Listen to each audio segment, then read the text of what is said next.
కుంభరాశి వారికి ఒకవైపు ఏలనాటి శని చివరార్ధ సంచార స్థితి జరుగుతూ ఉండగా రాశిలోనే రాహు భగవానుడు 6వ స్థానంలో రాహు విశేషమైన గురు సంచార స్థితి ఉన్నప్పుడు గ్రహదోషం అనుకూలంగా లేనప్పుడు గ్రహయోగ్యత పొందుతూ కాళభైరవ స్వామికి స్మరణ ఎలాంటి దీపం పెట్టడం వలన వీరికి సర్వత్రా అనుకూలించి విజయోత్సవాలు వీరి సొంతం అవుతాయో ఈ వీడియోలో సవివరంగా సంపూర్ణంగా తెలుసుకుందాం.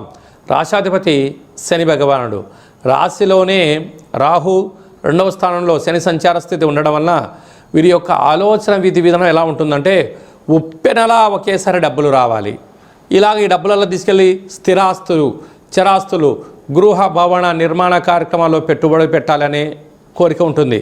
ఇది మంచిదే, కాకపోతే పెట్టేటువంటి కాల సమయంలో ఆ ల్యాండ్ డాక్యుమెంట్స్ ఇంటి డాక్యుమెంట్స్ను 1కి 10 సార్లు ఆలోచించగలగాలి.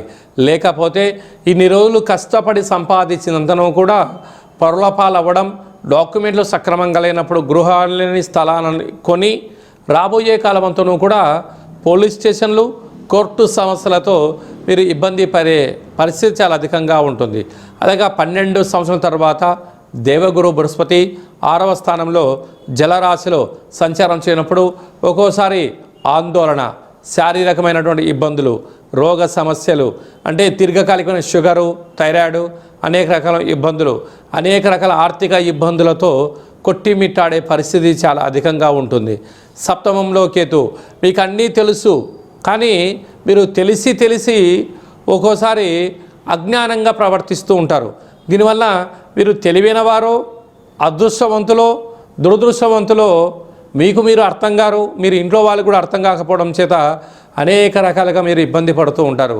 ఇలాంటి కాల సమయంలో విశేషంగా ఏడాది తర్వాత రాజ్యస్థానంలో ఆత్మకారకుడు రవి, రుణరోగ శత్రుకారకుడు కుజుడు, కాత్రకారకుడు శుక్రుడు ఉండడం వలన స్నేహితుల వలన సత్ప్రవర్తన వలన ఆధ్యాత్మిక చింతనగా ఉండడం వలన అనేక రకాలమైన ఐశ్వర్యాలు, కొత్త అవకాశాలు కూడా రాబోతున్నాయి. ఇలాంటి కాల సమయంలో కాళభైరవ స్వామివారికి విశేషమైనటువంటిది నల్లటి దీపాన్ని అంటే మూకుడు దీపాన్ని అంటే మనం గండా దీపము అంటూ ఉంటాం. అంటే ఒక పాత్రకు అంటే కుండకు అంత నల్లగా ఏర్పాటు చేసి దీపాన్ని ఏర్పాటు చేయడం, దీన్ని గండా దీపము అంటారు.